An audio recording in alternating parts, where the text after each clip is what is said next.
পশ্চিমবঙ্গের রাজনীতিতে কিন্তু একটা বেশ বড়সড় ঘটনা ঘটে গেছে, যা ভোটের সব হিসাব নিকাশ এক মুহূর্তে বদলে দিতে পারে। একেবারে নির্বাচনের মুখে রাজ্যের ভোটার তালিকা থেকে লক্ষ লক্ষ নাম যেন উধাও।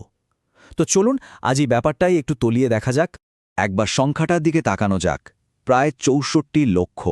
হ্যাঁ, ভুল শোনেননি, পশ্চিমবঙ্গের ভোটার তালিকা থেকে প্রায় এতগুলো নামই বাদ দেওয়া হয়েছে।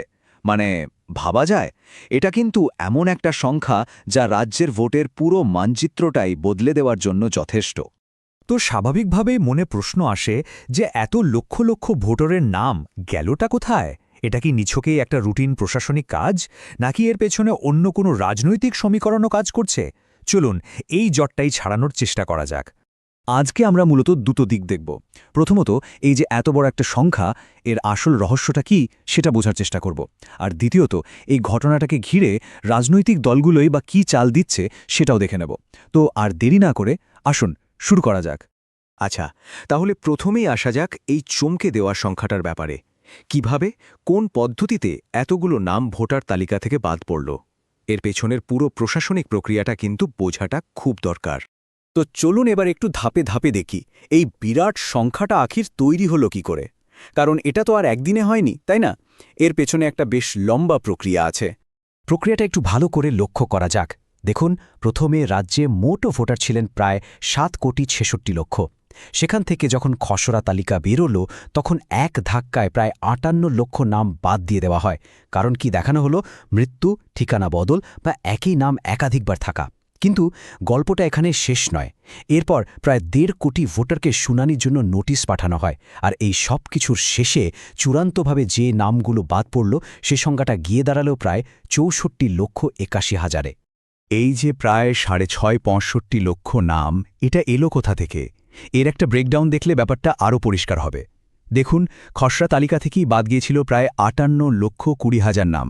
তার সাথে যোগ করুন প্রায় 4,98,000 নাম, মানে প্রায় 5 লক্ষ, যারা শুনানিতেই আসেননি। আর সবশেষে শুনানির পর আরও প্রায় 1,63,000 নাম অযোগ্য বলে বাতিল হয়ে যায়। এই সব কিছু মিলেই কিন্তু এই বিরাট সংখ্যাটা তৈরি হয়েছে। কিন্তু ভাবছেন এখানেই সব শেষ? না, একদমই না। আসল কথা হলো, এই প্রক্রিয়াটা কিন্তু এখনও চলছে। নির্বাচন কমিশন জানাচ্ছে যে এখনও প্রায় 50 লক্ষেরও বেশি ডকুমেন্টের ভেরিফিকেশন বাকি আছে। তার মানে কি দাঁড়ালো? মানে হলো, এই যে বাদ পড়া ভোটারের সংখ্যা, এটা কিন্তু ভবিষ্যতে আরও বাড়তেও পারে। এখন একটা খুব স্বাভাবিক প্রশ্ন মাথায় আসে, যাদের নাম তালিকা থেকে বাদ গেল, তাদের কি আর কোনো উপায় নেই? তারা কি আর ভোট দিতে পারবেন না? না, ব্যাপারটা ঠিক তেমন নয়। তাদের জন্য এখনও কয়েকটা পথ কিন্তু খোলা আছে। কি সেই পথগুলো? চলুন সেটাই এবার দেখে নেওয়া যায়। দেখুন, প্রক্রিয়াটা কিন্তু খুব জটিল নয়। যার নাম বাদ গেছে তার কাছে প্রথমে একটা সরকারি অর্ডার পৌঁছাবে। সেই অর্ডারটা পাওয়ার পর সেটার বিরুদ্ধে আপিল করা যাবে। প্রথমে জেলা নির্বাচন আধিকারিক বা ডিইওর কাছে, আর সেখানেও কাজ না হলে রাজ্যের মুখ্য নির্বাচনী আধিকারিক বা সিইওর কাছে। আর হ্যাঁ, যারা নতুন ভোটার হিসেবে নাম তুলতে চান, তাদের জন্য ফর্ম 6 তো আছেই। মানে দরজাটা এখনও পুরোপুরি বন্ধ হয়ে যায়নি। আচ্ছা, এই তো গেল ভোটার তালিকার প্রশাসনিক দিকটা। কিন্তু এই যে এত বড় একটা রদবদল, এর মধ্যেই কিন্তু রাজ্যের শাসক দল একটা বড় রাজনৈতিক চাল দিয়েছে, বিশেষ করে তরুণ ভোটারদের কথা মাথায় রেখে। চলুন এবার সেই দিকে একটু নজর ফেরানো যাক। তৃণমূল কংগ্রেস সরকার বাংলার যুবসাথী নামে একটা নতুন প্রকল্প ঘোষণা করেছে। আর রাজনৈতিক মহল মনে করছে ভোটের ঠিক আগে এই পদক্ষেপটা কিন্তু একটা বেশ বড়সড় চাল। তো কি আছে এই বাংলার যুবসাথী প্রকল্পে? সোজা কথায় এর মূল টার্গেট হল 21 থেকে 40 বছর বয়সী বেকার এলেনা অনেক যুবতীরা। যোগ্যতা অন্তত মাধ্যমিক পাশ হতে হবে। যারা যোগ্য বলে বিবেচিত হবেন, তারা প্রতি মাসে 1,000 টাকা করে ভাতা পাবেন। তবে হ্যাঁ, একটা বড় শর্ত আছে। অন্য কোনো সরকারি সামাজিক প্রকল্পের সুবিধা পেলে কিন্তু এই প্রকল্পের জন্য আবেদন করা যাবে না। তো শাসক দল যখন এমন একটা বড় প্রকল্প আনলো, তখন বিরোধী দলও তো আর বসে থাকবে না, তাই না? তারাও কিন্তু পাল্টা কৌশল নিয়ে মাঠে নেমে করেছে।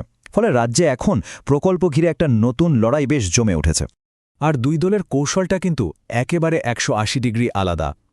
একদিকে তৃণমূল সরকার দিচ্ছে সরাসরি বেকার ভাতা, মানে হাতে নগদ টাকা। আর অন্যদিকে বিজেপি কি করছে? তারা স্থায়ী চাকরির দাবিতে চাকুরি চাই বাংলা বলে একটা পাল্টা প্রচার শুরু করেছে। মানে লড়াইটা এখন সরাসরি ভাতা বনাম চাকরির হয়ে দাঁড়িয়েছে। এই বিষয়ে তৃণমূল কংগ্রেসের যুক্তিটা কি? তাদের বক্তব্য হল, মুখ্যমন্ত্রী তো রাজ্যে শিল্প আনার চেষ্টা করছেনই, কর্মসংস্থান তৈরির কাজ চলছে।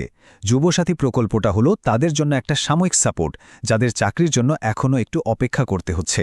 তাদের আরও দাবি, বিজেপি আসলে ভয় পেয়েই এই প্রকল্পের বদনাম করার চেষ্টা করছে। অন্যদিকে বিজেপির পাল্টা যুক্তিটা কি? তারা বলছে বাজেটকে সরাসরি ভোটের প্রচারপত্রে পরিণত করা হয়েছে। আর তাদের একটা বড় প্রশ্ন হলো, আজকের এই অনলাইন বা ডিজিটাল যুগে কেন লক্ষ লক্ষ যুবক যুবতীকে রাস্তায় নামিয়ে ফর্ম ফিল আপ করানো হচ্ছে? এই কাজটা তো সহজেই অনলাইনে করা যেত। তাহলে পুরো ছবিটা কি দাঁড়ালো? একদিকে ভোটার তালিকার এই বিশাল পরিবর্তন, আর অন্যদিকে এই নতুন প্রকল্পের প্রতিশ্রুতি। এই দুটো মিলিয়ে পশ্চিমবঙ্গের রাজনীতিতে আসল খেলাটা ঠিক কোন দিকে মোড় নিচ্ছে? চলুন শেষ করার আগে একবার পুরো বিষয়টা গুছিয়ে নেওয়া যাক। ব্যাপারটা আসলে বেশ পরিষ্কার। একদিকে ভোটার তালিকা থেকে এতগুলো নাম বাদ যাওয়ায় ভোটের সব হিসাব নিকাশ কিন্তু নতুন করে কষতে হচ্ছে। আর ঠিক সেই সময়েই বাংলার যুবসাথীর মতো একটা প্রকল্প এনে তরুণ প্রজন্মের ভোটকে কাছে টানার একটা বড় চেষ্টা চলছে। ঠিক যেমনটা আমরা দেখেছিলাম লক্ষ্মীর ভাণ্ডার প্রকল্পের ক্ষেত্রে, যা মহিলা ভোটারদের মধ্যে একটা বড় প্রভাব ফেলেছিল। এখন অনেকেই মনে করছেন এই নতুন প্রকল্পটাও হয়তো তরুণ ভোটারদের ওপর তেমনই প্রভাব ফেলতে পারে। শেষ পর্যন্ত তাই একটা বড় প্রশ্ন কিন্তু থেকেই যাচ্ছে, এই যে নতুন ভোটার তালিকা আর তার সাথে এই সব নতুন নতুন প্রতিশ্রুতি, এই দুটো মিলিয়ে কি বাংলার রাজনীতির ভবিষ্যৎটা একেবারে বদলে যেতে চলেছে? নাকি এটা ভোটের আগে শুধুই একটা সাময়িক ঝড়, যা নির্বাচনের পরেই থেমে যাবে? উত্তরটা হয়তো সময় আর ভোটের ফলাফলই বলে দেবে।